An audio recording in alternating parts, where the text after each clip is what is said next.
मंडळी, दरवर्षी आषाढी कार्तिकीला पंढरीत वारकऱ्यांचा मेळा भरतो। तसंच वर्षभरात लाखो विठ्ठल भक्त व वारकरी पंढरपूरला भेट देत असतात।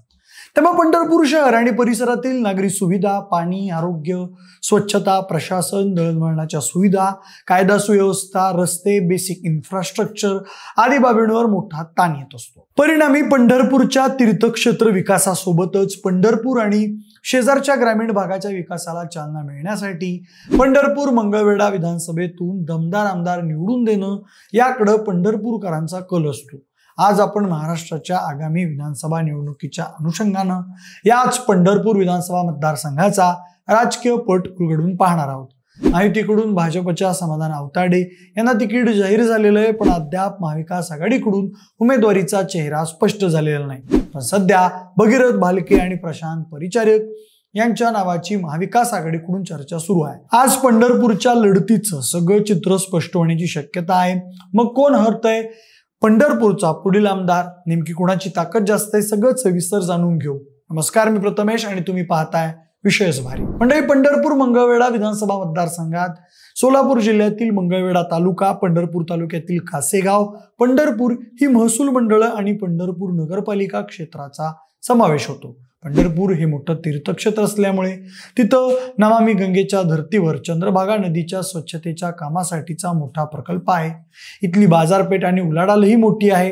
परिणामी प्रत्येक पक्ष पंढरपूर विधानसभेवर झेंडा फडकवण्यासाठी इच्छुक असतो। सध्या तरी या मतदारसंघात शरद पवार यांची राष्ट्रवादी आणि भाजप या दोन परस्पर विरोधी पक्षाचा होल्ड आहे। संपूर्ण मंगळवेढा तालुका आणि पंढरपूर शहर तसंच पंढरपूर तालुक्यातील 22 गावं मिळून हा मतदारसंघ बनतो। पंढरपूर तालुक्यातील उरलेली गावं ही माडा, मोहोळ आणि सांगोला या मतदारसंघात जोडली आहेत। त्यामुळे पंढरपूरच्या राजकीय घडामोडींचा सरळ प्रभाव हा या तालुक्यांवर पडतो असं समजलं जातं। शिवाय पंढरपूर मंगळवेढा विधानसभेचा एक आमदार सोलापूर जिल्ह्यातील 4 तालुक्यांच्या राजकारणावर प्रभाव टाकतो असं म्हटलं जातं। त्यामुळे ही विधानसभा निवडणूक महत्वाची मानली जाते। पंढरपूर हा साखर कारखानदारांचा तालुका मानला जातो। त्यामुळे इथल्या विधानसभा निवडणुकीत शेतकरी आणि साखर कारखानदारी हा महत्वाचा फॅक्टर ठरतो। दूध संघ, साखर कारखानदारी, बाजार समिती अशा सहकार क्षेत्राशी संबंधित उमेदवार इथं सरस ठरल्याचं आजपर्यंत दिसून आलं आहे। त्यातच राज्यात तापलेल्या मराठा आरक्षण चळवळीमुळे यंदाच्या निवडणुकीत मनोज जरांगे पाटील यांचाही फॅक्टर निर्णायक ठरू शकतो। त्यामुळे मतदारसंघात महायुती व महाविकास आघाडी यांच्यात काटेकी टक्कर असतानाच बहुरंगी लढत रंगण्याची चिन्ह दिसत आहेत। पंढरपूर मंगळवेढा विधानसभा मतदारसंघात परिचारक आणि भालके ही दोन घराणी गेल्या 3-4 दशकांपासून स्थानिक राजकारणात प्रभावशाली आहेत। दिवंगत आमदार सुधाकर पंत परिचारक हे 1985 ते 2004 या कालावधीत सलग 5 वेळा निवडून आले। 2009 मध्ये राष्ट्रवादीने विजयसिंह मोहिते पाटील यांना उमेदवारी दिली, मात्र त्यांचा दिवंगत आमदार भारत भालके यांच्याकडून पराभव झाला। त्यानंतर 2014 मध्ये भालके यांनी आतापर्यंत काँग्रेसमध्ये असलेल्या शैलेंद्र परिचारक यांचा पराभव केला।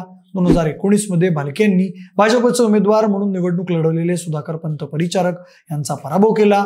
ऑगस्ट 2020 मध्ये सुधाकर परिचारक यांचं वयाच्या 84व्या वर्षी कोरोना महामारी दरम्यान निधन झालं। नोव्हेंबर 2020 मध्ये विद्यमान आमदार भालके यांचंही वयाच्या 60व्या वर्षी कोरोनामुळे आकस्मिक निधन झालं।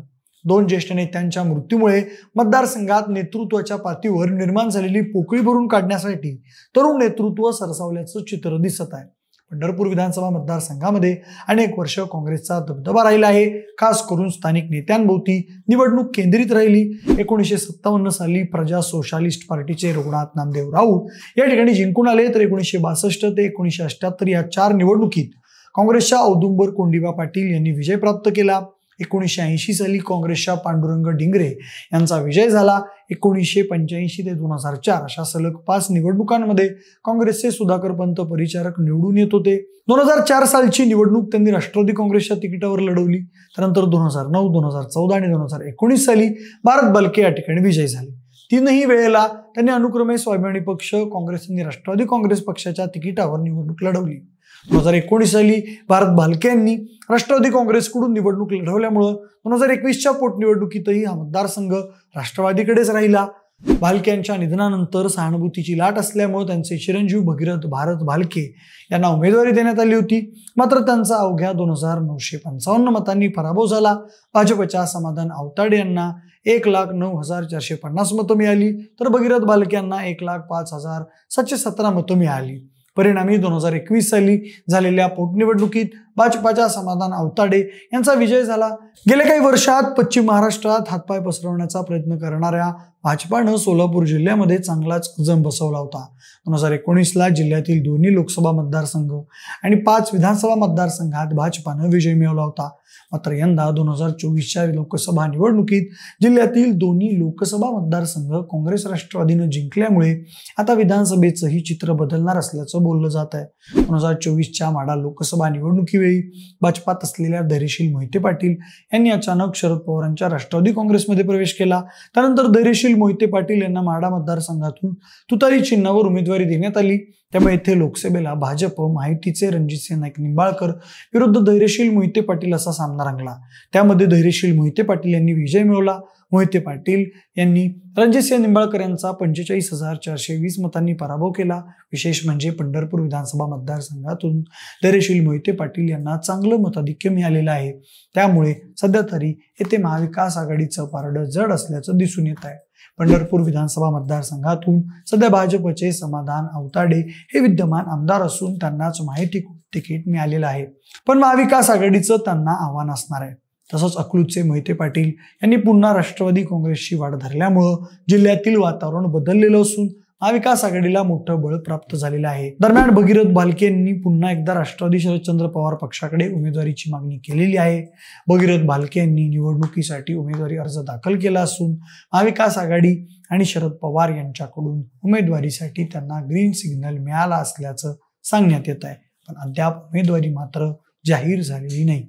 गत 2019ला राष्ट्रवादी काँग्रेसच्या उमेदवारानं इथं टफ फाईट दिली असल्यानं महाविकास आघाडीमध्ये ही जागा शरद पवार यांच्या राष्ट्रवादी काँग्रेसला सुटणार असल्याचं दिसून येत आहे. त्यामुळे भाजप विरुद्ध राष्ट्रवादी शरदचंद्र पवार या दोन पक्षात पंढरपूरसाठी लढत होईल असं बोललं जात आहे. विशेष म्हणजे पंढरपूर विधानसभा मतदारसंघात पूर्वीपासून परिचारक कुटुंबाचा राजकीय दबदबा राहिला आहे. विशेष म्हणजे विद्यमान भाजप आमदार समाधान आवताडे यांच्या विजयातही परिचारक यांचं मोलाचं योगदान राहिलं होतं. त्यामुळे यंदा भाजपकडून त्यांनाही उमेदवारी मिळणार असं बोललं जात होतं.